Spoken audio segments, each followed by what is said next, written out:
என்ன பண்ண போகிறோம் அப்படின்னா வெண்டைக்காய் பொரியல் தான் செய்ய போகிறோம். தேவையான பொருட்கள் வெண்டைக்காய் பொரியல் செய்வது எப்படி?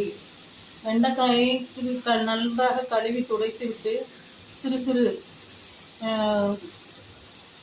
நறுக்கி கொள்ளவும். எண்ணெய் ஊற்றி கடுகு, உளுந்து, கடலைப்பருப்பு, கருவேப்பிலை வறுத்து வெண்டைக்காயும் வறுத்து உப்பு மிளகாத்தூள் போட்டு இறக்க வேண்டியதுதான். இப்போ நம்ம வெண்டைக்காய் பொரியல் செஞ்சுட்ருக்கோம். மாதிரி நம்ம கிளியராக வெண்டைக்காய் பொரியல் செய்வது எப்படி அப்படின்னு சொன்னோம். வெண்டைக்காய் பொரியல் வந்து செஞ்சு முடிச்சிட்டோம். உங்களுக்கு பிடிச்சிச்சுன்னா லைக் பண்ணுங்கள், ஷேர் பண்ணுங்கள், சப்ஸ்கிரைப் பண்ணுங்கள்.